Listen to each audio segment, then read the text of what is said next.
Nuclear medicine का नाम आते ही हम सामान्यतः न्यूक्लियर एनर्जी या न्यूक्लियर बम के बारे में सोचने लगते हैं, पर न्यूक्लियर मेडिसिन एक ऐसी विधा है जो नाभिकीय उत्पादों, रेडियो न्यूक्लियाइड्स, उनके जो आइसोटोप्स हैं, उनका प्रयोग करके किस तरह हम रोगों का पता लगा सकते हैं, डायग्नोसिस कर सकते हैं और किस तरह से वो उनकी थेरेपी में भी यूज कर सकते हैं और रोगों का निदान भी कर सकते हैं। तो इस पर विशेषज्ञ राय हमेशा की तरह हम आपको प्रदान करते हैं अपने विशेषज्ञों के माध्यम से। इस बार हमारे साथ प्रोफेसर डॉक्टर अमिताभ आर्या साहब जुड़ चुके हैं जो SGPGI लखनऊ के न्यूक्लियर मेडिसिन विभाग में प्रोफेसर हैं। तो डॉक्टर साहब, आपका हम बहुत बहुत स्वागत करते हैं। नमस्कार डॉक्टर साहब, जो श्रोता हमारे साथ नए जुड़ रहे हैं उनके लिए हम ये आपके माध्यम से जानना चाहेंगे कि ये न्यूक्लियर मेडिसिन विधा क्या है। सबसे पहली बात कि न्यूक्लियर मेडिसिन में हम रेडियो एक्टिव आइसोटोप को यूज करते हैं फॉर थेरेपी एंड डायग्नोसिस, मतलब कि ट्रीटमेंट किसी बीमारी का और चीजों को जानने के लिए। तो डायग्नोसिस में आपके पास गामा कैमरा है जिसमें रेडियो एक्टिव आइसोटोप इंजेक्ट करते हैं, गामा इमेजिंग करते हैं, renal scan, bone scan, thyroid scan, मतलब शरीर के हर पार्ट को हम इमेज कर लेते हैं। उसमें हम लोग फिजियोलॉजिकल इमेजिंग करते हैं। अब आ गया PET CT, positron emission tomography with CT scan, तो उसमें मॉलिक्यूलर लेवल पे इमेजिंग कर देते हैं। तो प्राइमरली वो कैंसर पेशेंट के लिए, और लेकिन न्यूरोलॉजी में भी इसका रोल है, कार्डियोलॉजी में रोल है, तो उसमें मॉलिक्यूलर इमेजिंग कर देते हैं। जैसे एग्जाम्पल के लिए फ्लोरीन 18 फ्लोरोडिऑक्सी ग्लूकोज को टैग कर देते हैं हम, तो जाके आपके ग्लूकोज साइकिल में ट्रैप हो जाता है। तो हम ग्लूकोज भी जहां अपटेक ज्यादा है, अच्छा, तो हम उसकी अपटेक हम पेट सिटी स्कैन में कर लेंगे। इन्फ्लेमेशन में, इन्फेक्शन में, कैंसर में, वहां पे ग्लूकोज शरीर से ज्यादा खींचेगा, तो वहां जाके वो टैग होके चला जाएगा। फ्लोरीन 18 पॉजिट्रॉन एजेंट है, वो पेट सिटी इंजेक्ट करके पेट सिटी से हम इमेज कर लेते हैं। अब डॉक्टर साहब, आज हम अपने विषय को थेरेपी पर रखते हैं, तो इसके द्वारा किस तरह की थेरेपी दी जाती है? सबसे पहले तो थेरेपी हमारी शुरू हुई 1948 में। डॉक्टर पॉल हर्ट्ज थे, तो उन्होंने उस टाइम एटॉमिक बॉम्ब बन रहा था, सब बन रहा था, बल्कि peaceful use of isotope radio active destruction Hiroshima Nagasaki में देखा। लेकिन उसी टाइम में जो डेवलपमेंट हुई उसमें हमारा न्यूक्लियर मेडिसिन आ गया। तो पीसफुल यूज ऑफ आइसोटोप हम करते हैं, और डिस्ट्रक्शन तो आप एटॉमिक बॉम्ब से और खतरनाक न्यूक्लियर बॉम्ब आ गया है। तो 1948 पहली बार इन्होंने आयोडीन 131 जो कि यूरेनियम 235 से निकलता है, it is made from the nuclear reactor, उसका बाई प्रोडक्ट है। उससे उन्होंने पहली बार ग्रेव डिजीज यानी कि घेगा रोग और थायराइड कैंसर की ट्रीटमेंट शुरू हुई धीरे धीरे। 1948 से आज तक वही आयोडीन 131 यूज हो रहा है, जिससे कि फुल क्योर है फॉर ग्रेव डिजीज, घेगा रोग और थायराइड कैंसर के लिए। तो ये एक लंबा समय है, जैसा कि आपने बताया कि 1948 से और आज तक लगभग 80 साल हो चुके हैं, और उसका कोई दुष्प्रभाव नहीं है, और इसके इलाज में यूज होता है आयोडीन 131।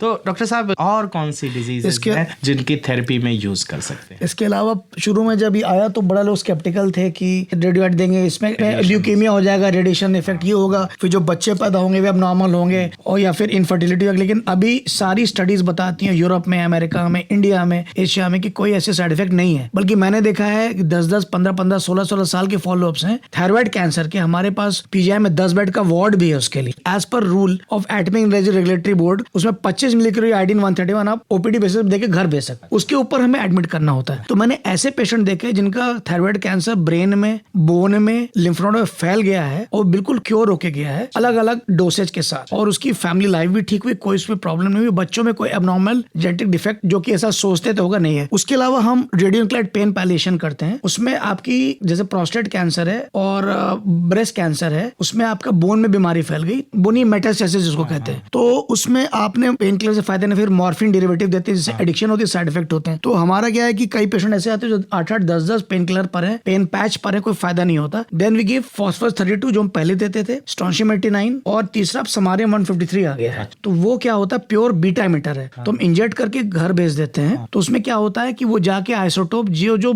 साइट्स है बोनी मेटिस के, वहां जाके नर्व एंडिंग को ब्लॉक कर देता है, जो पेन के नर्व एंडिंग्स है। तो पेन पैलेशन होती है, उसमें क्या है कि 15-16 ड्रग से वो मैं देखता हूँ 1-2 ड्रग पे आ जाता है, and you can repeat after 6 months. अगर फायदा नहीं हुआ तो उसमें एटलीस्ट जब तक वो जीता है उसकी लाइफ थोड़ी सी बेहतर रहेगी, लेसर मॉर्बिडिटी रहेगी, लेसर प्रॉब्लम रहेगी। उसके अलावा और भी थेरेपीज में हम लोग न्यूरोएंडोक्राइन ट्यूमर ट्रीट कर देते हैं, उसको हम लोग फिर PSMA थेरेपी आ गई, ल्यूटेशियम 177 एक ऐसा एजेंट है, इसको टैग करके हम न्यूरोएंडोक्राइन ट्यूमर को ट्रीट कर रहे हैं, प्रोस्टेट कैंसर ट्रीट कर रहे हैं। उसके अलावा हमने हेपाटोसेलुलर कार्सिनोमा में यूट्रियम 90 स्फीयर से ट्रीट करना शुरू किया है, जो कि रेडियोन्यूक्लाइड टारगेटेड थेरेपी शुरू हो गई है। इसके अलावा रेडियम 226 यूजर अल्फा एमिटर पे हम आ गए, प्योर बीटा एमिटर से अल्फा एमिटर्स में। तो रेडियम 226 और एक्टिनियम 225 भी आ गया, जो कि सीधे आयनाइज कर देता है, प्योर अल्फा एमिटर की रेंज रेंज कम होती है, हाईली आयनाइजिंग एजेंट होता है। तो अल्फा एमिटर्स और बीटा एमिटर्स से हम काफी धीरे धीरे करके इवॉल्व कर रहे हैं। डॉक्टर साहब, जब भी कैंसर की बात होती है और न्यूक्लियर मेडिसिन का जो स्फेयर है वो कैंसर के ट्रीटमेंट में जहां तक मैं समझ पाया हूँ ज्यादा है, पर जैसे कीमोथेरेपी है, इसमें एक शंका भी रहती है कि जब हम रेडिएशन देते हैं या दवा देते हैं तो आसपास के जो स्वस्थ कोशिकाएं हैं, टिश्यूज हैं, वो भी डेड हो जाते हैं या उनको नुकसान पहुंचता है। इसमें क्या है, जैसे आपने टारगेटेड थेरेपी की बात की थी, तो कितना डैमेज जो हेल्दी एरिया है या ऑर्गन है उस जैसे हमारा पहली बार जो FDA अप्रूव्ड 2 एजेंट्स आए थे, उसमें क्या हुआ कि हम लोग मोनोक्लोनल एंटीबॉडी को हम टैग कर देते थे रेडियो आइसोटोप से। तो टारगेटेड थेरेपी शुरू हुई लिम्फोमा में पहली बार, जो एक तरह का कैंसर है। तो इस तरह की बहुत सारी मोनोक्लोनल एंटीबॉडी को हम टैग कर रहे हैं आइसोटोप से, उसको ट्रीट कर रहे हैं। उसमें कीमोथेरेपी, रेडियोथेरेपी के साइड इफेक्ट से बचा जा सकता है। अच्छा। तो उसमें FDA अप्रूव्ड 2 एजेंट, बहुत सारे एजेंट्स आ गए। इसमें मोनोक्लोनल एंटीबॉडी को हम टैग करके रेडियो आइसोटोप से ट्रीट कर रहे हैं, जिससे आपका कीमोथेरेपी, रेडियोथेरेपी के मच लेसर साइड इफेक्ट होते हैं। तो उसमें स्पेशली लिम्फोमा को तो we have done it very well with this targeted therapy along with monoclonal antibody से टैग करके। उसमें बहुत लंबी लिस्ट है, मोनोक्लोनल एंटीबॉडी को टैग किया और हर जगह है नहीं, लेकिन रिसर्च का टूल है। और लेकिन लिम्फोमास में तो उसको देखा गया बहुत ही जबरदस्त इसका रिस्पॉन्स आता है। डॉक्टर साहब, अब ये बताइए कि कॉस्ट भी आती है, तो कॉस्ट वाइज क्या? कॉस्ट आप समझ लीजिए कि जो हमारे यहाँ GPGI में होता है उसका 10 टाइम्स प्राइवेट में होता है इलाज। तो जैसे कि सिंपल से एक रीनल स्कैन करते हैं हम लोग, जैसे कि रीनल फंक्शन जानने के लिए हम 750 रुपए लेते हैं, वो प्राइवेट में 5000 रुपए होता है। तो बहुत फर्क है। और दूसरी बात है, जहाँ तक कि हमारा 10 बेड का वार्ड है for therapy, because as per rule हम हाई डोज अगर थेरेपी देते हैं, lutetium therapy for prostate cancer या फिर न्यूरोनिकल ट्यूमर या फिर आयोडीन 131 देते हैं for papillary follicular cancer thyroid के लिए, तो उसमें वार्ड में भर्ती करते हैं। तो बहुत ही नॉमिनल रेट्स हैं जो कि एक मिडिल क्लास बंदा आराम से कर सकता है, क्योंकि प्राइवेट में तो कॉस्टली रहेगा ही। हमारा बिल्कुल मिनिमल हम लोग चार्ज करते हैं। आपको अगर दिखाना हो किसी पेशेंट को तो कैसे आपको संपर्क कर सकता है? अभी देखिए लखनऊ में प्लस पॉइंट क्या है कि Lucknow I think one of the rare city जहाँ पे RML में न्यूक्लियर मेडिसिन है फुल फ्लेज्ड। KGMC में हमारे यहाँ तो 1988 से, बल्कि SGPGI is the first place in the entire world जिसने MD न्यूक्लियर मेडिसिन शुरू किया, PDCC शुरू किया, PhD कोर्स, DNB सब शुरू किया। और आप भारत के 3rd MD। हाँ जी, उसके लिए ये है कि आई एम लकी। अच्छा, हमारा 18 MeV का साइक्लोट्रॉन अपना है, इन हाउस है, सुमितोमो जापान का। तो हम इन हाउस प्रिपरेशन करते हैं पॉजिट्रॉन एजेंट्स का। और हमारे PhD स्कॉलर्स भी हैं, हमारे MSc न्यूक्लियर मेडिसिन भी है, MD भी है, PDCC भी है। तो हमारे पास 28 तो रेजिडेंट डॉक्टर्स हैं, उसके अलावा MSc स्टूडेंट्स हैं। हमारे यहाँ MSc न्यूक्लियर मेडिसिन के अलावा PhDs भी हैं। तो हमारे यहाँ काफी काम होता है। और हमारा इतना अच्छा, आप कभी विजिट करें अगर हमारे यहाँ, तो 10 बेड का तो हमारा वार्ड है और वो स्टेट ऑफ द आर्ट है। तो आपको इंडिया में शायद कहीं पे आपको मिलेगा इतना अच्छा सेटअप। अच्छी चीज क्या है कि हमारे यहाँ अब न्यूक्लियर मेडिसिन की अवेयरनेस बहुत ज्यादा हो गई है, स्पेशली विद पेट सिटी। अब जैसे SGPGI के अलावा लखनऊ में 7-8 प्राइवेट सेंटर आ गए हैं, जो वहाँ पे PET CT people are evolving now, क्योंकि पेट सिटी से सीधे आप बिल्कुल आप फिजियोलॉजिकल से आप बायोकेमिकल इमेजिंग पे चले गए। तो उसमें अवेयरनेस हो रही है, प्राइमरी ऑन्कोलॉजी के लिए, लेकिन कार्डियोलॉजी न्यूरोलॉजी में भी यूज होता है उसका। तो उसकी वजह से लोग पेट सेंटर्स डाल रहे हैं। 8 तो लखनऊ में ही है प्राइवेट। तो अब क्या है कि धीरे धीरे अवेयरनेस इतनी, हमारे रेफरल बहुत आ रहे हैं, प्राइवेट से भी आ रहे हैं, गवर्नमेंट से आते थे। अब हमारे पास काफी सेंटर्स से रेफरल आते हैं। और अब रेफरल की कमी तो नहीं है, बल्कि ज्यादा ही है। SGPGI से इंटरनल रेफरल है, ओवरलोडेड है, लेकिन हम लोग काम करते हैं daily. We have 1 PET CT scanner, हमारा अपना साइक्लोट्रॉन है, इन हाउस प्रोडक्शन है पॉजिट्रॉन एजेंट का, और 4 गामा कैमरा है हमारा। तो हम लोग का मंडे टू सैटरडे रोज काम होता है, वी आर वर्किंग, और एनीबडी कैन कम। एंड काफी अवेयरनेस भी है, और काफी ऑनलाइन रजिस्ट्रेशन भी ऑनलाइन भी होता है। तो अब काफी अवेयरनेस है न्यूक्लियर मेडिसिन की, जो आज से 10 साल पहले नहीं थी। डॉक्टर साहब, जैसे कि आपने कैंसर के ट्रीटमेंट की बात की और न्यूक्लियर थेरेपी उसमें एक अहम रोल अदा कर रही है, पर कैंसर में स्टेजेस होते हैं। तो किस स्टेज तक का व्यक्ति अगर आता है और उसको न्यूक्लियर थेरेपी दी जाती है न्यूक्लियर मेडिसिन में, तो वो ठीक हो सकता है? इसमें अर्लियर द बेटर। अच्छा। क्योंकि जैसे हम लोग बोलते थे, जब मैं रेजिडेंट डॉक्टर था, तो जब पढ़ रहा था यहाँ पे, और तो जैसे हम लोग बोलते थे आपका एस्ट्रोलर को आप मानते हो, तो और बोलता है आपको कैंसर होने वाला है, तो मनाई कि आपको थायराइड कैंसर हो, क्योंकि दैट इज फुली क्योरेबल। अच्छा। तो इसमें क्या है कि it is fully curable cancer. तो इट इज लाइक हमारा एक तो टारगेटेड थेरेपी है, साइड इफेक्ट्स मिनिमल है, जो कीमोथेरेपी, रेडियोथेरेपी से बच जाता है आदमी, क्योंकि उसमें साइड इफेक्ट बहुत ज्यादा होते हैं। अब किसी कैंसर में कीमोथेरेपी, रेडियोथेरेपी इलाज हमारे पास ऑप्शन नहीं है, तो हम लोग खुद ही उनको रेडियोथेरेपी भेज देते हैं।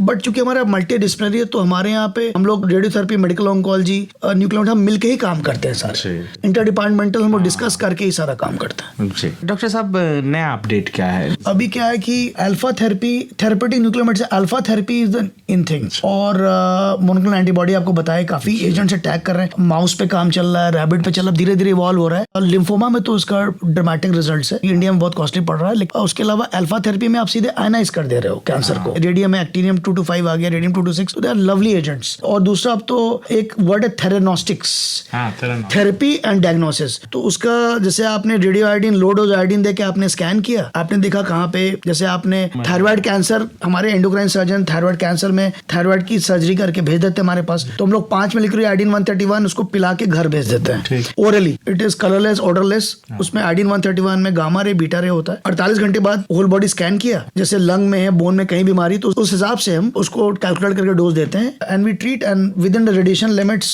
जो एज पर रूल है हमारा, तो हम लोग उसको डिस्चार्ज करते हैं, because we have in house. Doctor साहब, रेडिएशन की बात होती है, क्योंकि न्यूक्लियर शब्द जहां जुड़ जाता है वहाँ अल्फा बीटा गामा रेडिएशन तो उसके प्रोडक्ट है ही, तो ऐसे पेशेंट को क्या कुछ विशेष सावधानी रखनी चाहिए? नहीं, हम लोग ना जो 5 मिली रोंजन पर आवर डिस्टेंस पे 1 मीटर पे हम डिस्चार्ज करते हैं, हमारा रेडिएशन जो एज पर नॉर्म है ARB का, उसको हम लोग रोज मॉनिटर करते हैं कितना रेडिएशन लेवल हुआ 1 मीटर पे थायराइड बेड की तरफ, और फिर जब वो रेडिएशन लेवल नॉर्मल, तभी हम डिस्चार्ज करते हैं। उसमें ये बोलते हैं भाई 1 हफ्ता आप थोड़ा सा अलग सोइए, क्योंकि आयोडीन 131 ही मैक्सिमम यूज होता है थायराइड कैंसर में, उसकी हाफ लाइफ 8 घंटे है, 364 kV गामा एमिशन है, कुछ बीटा कंपोनेंट है, तो हम लोग बोलते हैं 1 हफ्ता आप थोड़ा सा अलग से सोइए, अलग से टॉयलेट यूज करिए, क्योंकि आयोडीन 131 आपके यूरिन में निकलता है, फीसीज में निकलता है, आपके स्वेट में निकलेगा, और बाकी रेडिएशन तो norm, but still we tell कि अलग यूटेंसिल रखिए, और छोटे बच्चे को गोद में ना लीजिए, प्रेग्नेंट नहीं, वो तो बिल्कुल कॉन्ट्राइंडिकेट है, प्रेग्नेंट फीमेल या ब्रेस्ट फीडिंग वाले को तुम ट्रीट ही नहीं कर सकते, कॉन्ट्राइंडिकेट है बिल्कुल ही। तो ये थोड़ा सा करते हैं, बाकी तो पीपल अंडरस्टैंड, हम लोग लिखित में भी देते हैं, डायरी बना के, वर्बली भी समझाते हैं, तो थोड़ी बहुत, और बाकी कोई ऐसा कोई मेजर हमने तो अभी तक किसी को ऐसा प्रॉब्लम में देखा नहीं कि हमने आयोडीन 131 या कोई थेरेपी दी, उसको सीवियर शॉक हो गया या भर्ती हो गया, ऐसा कुछ इट इज, आई थिंक मैंने तो नहीं देखा, मतलब ऐसा कोई सीरियस साइड इफेक्ट होता नहीं। डॉक्टर साहब, आपको जो सुन रहे हैं हमारे श्रोता और न्यूक्लियर मेडिसिन से अपना इलाज कराना चाहते हो, उनके लिए आपका क्या कहना है? नहीं, हम लोग का बस ये है कि radio active isotope for peaceful purposes है, एक तरफ एटॉमिक बॉम्ब है, न्यूक्लियर बॉम्ब है, लेकिन हम उसी आइसोटोप को फॉर ट्रीटमेंट और थेरेपी के लिए यूज करें, डायग्नोसिस के लिए, तो हमारा for beneficial use for Mankind है, नॉट द डिस्ट्रक्टिव। तो हमारा एक अलग ये हो गया कि हम न्यूक्लियर बॉम्ब की बजाय न्यूक्लियर रिएक्टर को हम यूज कर रहे हैं, उसके प्रोडक्ट को, for the betterment of the society and treatment of disease. तो डॉक्टर अमिताभ आर्या साहब, बहुत बहुत धन्यवाद। और आपने बताया कि किस तरह हम जो एक बहुत विनाश करता है जो बॉम्ब है या इस तरह का जो प्रोडक्ट है, वो उसका बाय प्रोडक्ट मानवता को रोगों से निजात दिलाने में भी यूज हो सकता है। एक बड़ी रिसर्च इस पर हुई। न्यूक्लियर मेडिसिन लगभग 100 साल तो हो ही गया कि एक प्रचलन में है। भारत में निश्चित तौर पर अभी कम है, पर लगातार खोज, लगातार विकास जारी है, और आप जैसे डॉक्टर्स के सहयोग से, प्रयास से ये जनमानस में भी फैल रहा है और जनमानस इससे लाभ उठा रहा है, खासकर जो कैंसर के ट्रीटमेंट है उस पर। डॉक्टर साहब, आपने आज न्यूक्लियर थेरेपी के बारे में बात की, आपका बहुत बहुत धन्यवाद।